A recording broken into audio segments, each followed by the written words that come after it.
வணக்கம். இன்றைய முக்கிய செய்திகள். அனுமதியில்லாத சாலையோர உணவு கடைகளை அகற்ற புதுச்சேரி மாவட்ட ஆட்சியர் குலோத்துங்கன் உத்தரவிட்டுள்ளார். உச்சநீதிமன்ற ஆணைய உத்தரவின்படி அமைக்கப்பட்ட மாவட்ட நெடுஞ்சாலை பாதுகாப்பு பணிக்குழுவின் கூட்டம் புதுச்சேரி மாவட்ட ஆட்சியர் அலுவலகத்தில் நடைபெற்றது. ஆட்சியர் குலோத்துங்கன் தலைமை தாங்கினார். அரசு துறைகளை சார்ந்த உயர் அதிகாரிகள் கலந்து கொண்ட கூட்டத்தில் தேசிய நெடுஞ்சாலைகளின் ஓரப்பகுதிகளில் உள்ள ஆக்கிரமிப்புகள் மற்றும் வெகு நாட்கள் பழுதாகி நிற்கும் வாகனங்களை அகற்றுவதற்காக வகுக்கப்பட்டுள்ள நிலையான செயல்முறை வழிகாட்டுதலின் அடிப்படையில் மேற்கொள்ளப்பட்டு வரும் நடவடிக்கைகள் தொடர்ந்து தீவிரப்படுத்த வேண்டும். தீ விபத்து ஏற்படும் அபாய பகுதிகளை அடையாளம் கண்டு மறுபடியும் அங்கு விபத்து ஏற்படா வண்ணம் பணிகளை மேம்படுத்த வேண்டும். சாலை பாதுகாப்பு வசதிகளை மேம்படுத்த வேண்டும். அனுமதி பெறாமல் வைக்கப்பட்டுள்ள அனைத்து பேனர்கள் மற்றும் கட்டவுட்டுகளை அகற்ற வேண்டும். தேசிய நெடுஞ்சாலையில் இயங்கும் மதுபான கடைகளை ஒழுங்குபடுத்த வேண்டும். உணவு பாதுகாப்புத்துறை அனுமதியின்றி வைக்கப்பட்டுள்ள சாலையோர உணவு கடைகளை அப்புறப்படுத்த வேண்டும் என்று மாவட்ட ஆட்சியர் குலோத்துங்கன் உத்தரவிட்டார். காலாப்பட்டு தொகுதி சட்டமன்ற உறுப்பினர் அலுவலகம் தொகுதியின் திமுக சட்டமன்ற உறுப்பினரிடம் ஒப்படைக்கப்பட்டது. கருவாடிக்குப்பம் பாரதி நகர் பகுதியில் காலாப்பட்டு தொகுதியின் சட்டமன்ற உறுப்பினர் அலுவலகம் உள்ளது. சட்டசபை தேர்தலில் திமுக சார்பில் செந்தில் என்கின்ற ரமேஷ் போட்டியிட்டு வெற்றி பெற்றார். இந்நிலையில் முன்னாள் சட்டமன்ற உறுப்பினர் கல்யாண சுந்தரம் அந்த அலுவலகத்தை விளையாட்டு அலுவலகமாக பயன்படுத்தி வருவதாகவும் மேலும் தனது பொருட்கள் இருப்பதாகவும் இதனை எடுத்துக்கொள்ள கால அவகாசம் கொடுக்க வேண்டும் என்றும் பொதுப்பணித்துறை அதிகாரிகளிடம் கேட்டுக்கொண்டனர். கால அவகாசம் முடிந்து அவர் பொருட்களை எடுத்துக்கொள்ளாமல் சட்டமன்ற உறுப்பினர் அலுவலகத்தை பூட்டியே வைத்திருந்தார். இது தொடர்பாக சட்டமன்ற உறுப்பினர் ரமேஷ், இளைநிலை பொறியாளர் லோகநாதன் ஆகியோர் லாஸ்பேட்டை இன்ஸ்பெக்டர் பாலமுருகனிடம் புகார் அளித்தனர். இதனைத் தொடர்ந்து நேற்றிரவு பொதுப்பணித்துறை அதிகாரிகள் முன்னிலையில் கல்யாண சுந்தரம் தரப்பினர் போட்டிருந்த பூட்டை அகற்றி செந்தில் சட்டமன்ற உறுப்பினரிடம் அலுவலகம் ஒப்படைக்கப்பட்டது. கோடப்பாக்கம் திரௌபதியம்மன் கோவிலில் பிரம்மோற்சவ விழாவை ஒட்டி நடந்த முத்துப்பல்லக்கு வீதி உலாவில் திரளான பக்தர்கள் கலந்து கொண்டு சுவாமி தரிசனம் செய்தனர்.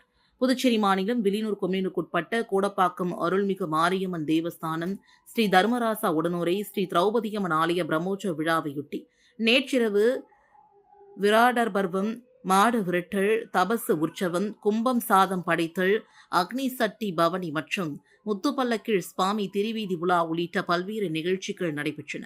விழாவில் திரளான பக்தர்கள் கலந்து கொண்டு சுவாமி தரிசனம் செய்தனர்.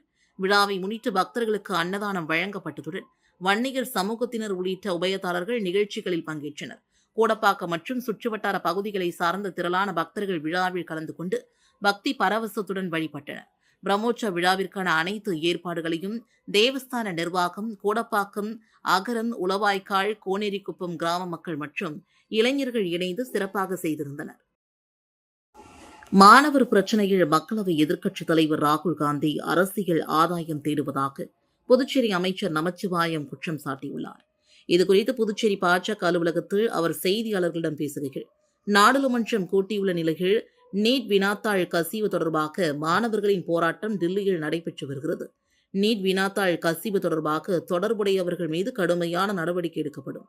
இதற்காக விரைவு நீதிமன்றம் அமைக்கப்பட்டு குற்றவாளிகளுக்கு உரிய தண்டனை விரைந்து வழங்கப்படும் என்று பிரதமர் நரேந்திர மோடி உறுதியளித்துள்ளார். இந்நிலையில் மக்களவை எதிர்க்கட்சித் தலைவர் ராகுல் காந்தி பொறுப்பற்ற முறையில் மாணவர்களை தூண்டி அரசியல் ஆதாயம் தேடுகிறார். இப்பிரச்சினை குறித்து நாடாளுமன்றத்தில் ஜனநாயக ரீதியாக விவாதிக்க மத்திய அரசு தயாராக இருக்கிறது. மாணவர்களை தூண்டிவிட்டு அரசியல் ஆதாயம் தேட ராகுல் காந்தி பார்க்கிறார். அதை விட்டுவிட்டு ஆரோக்கியமான அரசியல் செய்ய அவர் முன்வர வேண்டும். காங்கிரஸ் கட்சி ஆட்சி செய்யும் மாநிலங்களிலும் நீட் வினாத்தாள் கசிவு நடந்துள்ளது என்றார். புதுச்சேரி கருவாடிக்குப்பத்தில் உள்ள அடுக்குமாடி குடியிருப்பில் பெண்ணை கத்திரிக்கோளால் குத்தி கொலை செய்து 6 சவரன் நகைகளை கொள்ளையடித்து சென்ற மர்ம நபரை போலீசார் தீவிரமாக தேடி வருகின்றனர். கருவாடிக்குப்பம் பகுதியை சார்ந்த ராஜா, வயது 48, அதே பகுதியில் ஹோட்டல் நடத்தி வருகிறார். அவரது மனைவி ரமணி, வயது 40, நேற்றிரவு வீட்டில் தனியாக இருந்துள்ளார். கடையை மூடிவிட்டு வீடு திரும்பிய ராஜா வீட்டின் பின்புறத்தில் வாயில் துணி திணிக்கப்பட்ட நிலையில் ரமணி இரத்த வெள்ளத்தில் உயிரிழந்து கிடப்பதைக் கண்டு அதிர்ச்சியடைந்தார். சம்பவத்தில் ரமணி அணிந்திருந்த தாலி செயின், கமல் உள்ளிட்ட சுமார் 6 சவரன் நகைகள் மாயமாகியிருந்தது. தகவல் அறிந்த லாஸ்பேட்டை போலீசார் சம்பவ இடத்திற்கு விரைந்து வந்து ரமணியின் உடலை கைப்பற்றி பிரேத பரிசோதனைக்காக அரசு மருத்துவமனைக்கு அனுப்பி வைத்தனர். இது தொடர்பாக வழக்கு பதிவு செய்து கொலை மற்றும் கொள்ளை நடந்திருக்கலாம் என்ற கோணத்தில் போலீசார் விசாரணை மேற்கொண்டு வருகின்றனர். மேலும் கொலையாளியை பிடிக்க தீவிர விசாரணை மேற்கொண்டு வருகின்றனர். புதுச்சேரியில் மாநில தகவல் ஆணையத்தை உடனடியாக அமைக்க வலியுறுத்தி 10 ரூபாய் சட்ட இயக்கம் சார்பில் சட்டப்பேரவை நோக்கி கண்டன ஊர்வலம் நடைபெற்றது. புதுச்சேரியில் மாநில தகவல் ஆணையத்தை உடனடியாக அமைக்க வேண்டும் மற்றும் உள்ளாட்சி தேர்தலை விரைந்து நடத்த வேண்டும் என்று வலியுறுத்தி 10 ரூபாய் சட்ட இயக்கம் சார்பில் அதன் நிறுவனர் ரகுநாதன் தலைமையில் அண்ணா சிலையிலிருந்து சட்டப்பேரவை வரை கண்டன ஊர்வலம் ஆர்ப்பாட்டம் நடைபெற்றது. ஆர்ப்பாட்டத்தில் அரசு துறைகளில் ஊழல், நிர்வாக சீர்கேடுகள் மற்றும் வெளிப்படைத்தன்மை இல்லாத ஆட்சி நிலவுவதாக குற்றம் சாட்டிய இயக்கத்தினர் பத்திரப்பதிவு அலுவலகங்களில் நடைபெறும் முறைகேடுகள், ஏழை மக்களுக்கு தரமற்ற மருத்துவ சேவைகள் வழங்கப்படுவது, ஒரே அதிகாரிகள் நீண்ட காலமாக ஒரே இடத்தில் பணியாற்றுவது உள்ளிட்ட பல்வேறு குற்றச்சாட்டுகளை முன்வைத்தனர். மேலும் தகவல் அறியும் உரிமை சட்டத்தின்படி இதுவரை மாநில தகவல் ஆணையம் அமைக்கப்படாததே ஊழலுக்கு வழிவகுப்பதாக கூறிய அவர்கள் உடனடியாக தகவல் ஆணையத்தை அமைக்கவும், உள்ளாட்சி தேர்தலை நடத்தி மக்களுக்கான நலத்திட்டங்கள் முறையாக சென்றடைய நடவடிக்கை எடுக்கவும் வலியுறுத்தினர். நீட் தேர்வு முறைகேட்டை கண்டித்தும் மத்திய கல்வி அமைச்சரின் ராஜினாமை வலியுறுத்தியும் புதுச்சேரியில் மாணவர்கள் வகுப்புகளை புறக்கணித்து போராட்டங்களில் ஈடுபட்டனர். புதுச்சேரியில் நீட் தேர்வு முறைகேட்டிற்கு எதிர்ப்பு தெரிவித்து கல்லூரி மாணவர்கள் போராட்டம் நடத்தி வருகின்றனர். நாடு முழுவதும் இன்று மாணவர்கள் பள்ளி, கல்லூரி வகுப்புகளை புறக்கணித்து போராட்டத்தில் ஈடுபட போவதாக அறிவித்தனர். புதுவையில் இந்திய மாணவர் சங்கத்தின் சார்பில் டெல்லி போராட்டத்திற்கு ஆதரவாக போராட்டம் நடைபெற்றது. லாஸ்பேட்டை நாவலர் பள்ளி முன்பு மாணவர்கள் திரண்டனர். அந்த பகுதியில் உள்ள பள்ளி, கல்லூரிகளை சார்ந்த மாணவர்கள் வகுப்புகளை புறக்கணித்து சுமார் 300 பேர் போராட்டத்தில் ஈடுபட்டனர். இந்த போராட்டத்தில் பறையடித்து ஹிந்தி பாடல்களை பாடி நடத்தினர்.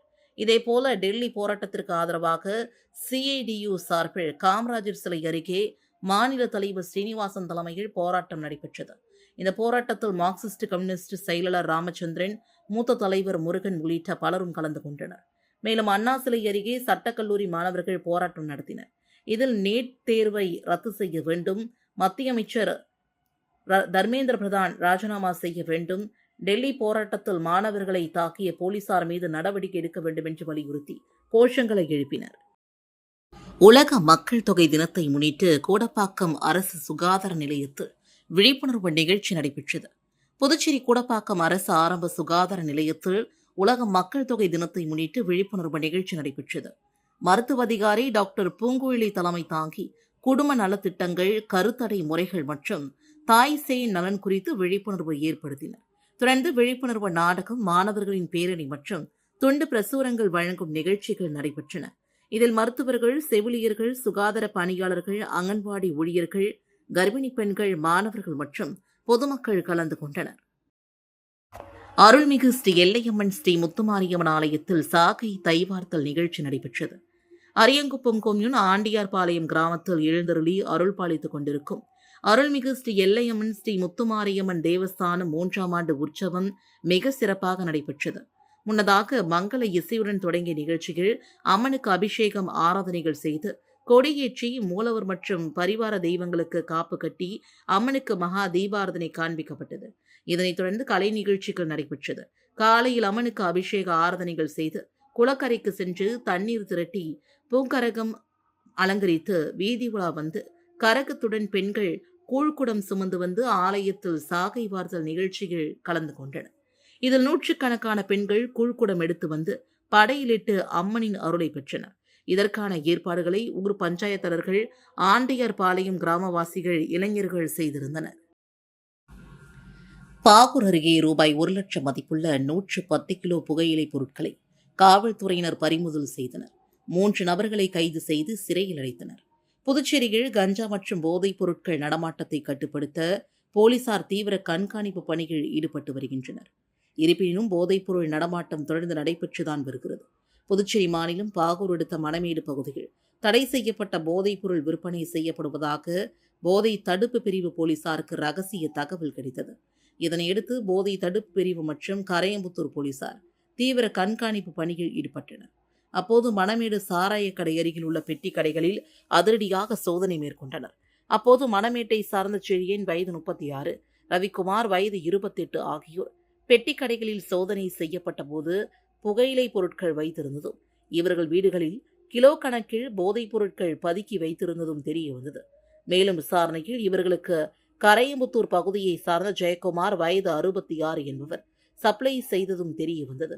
இதனையடுத்து 3 பேரையும் போலீசார் கைது செய்து அவர்களிடமிருந்து தடை செய்யப்பட்ட புகையிலை பொருட்களான 110 கிலோ ஹேண்ட்ஸ் கூலிப் விமல்பாக்கு, இதன் மதிப்பு சுமார் 1 லட்சம் ஆகும்.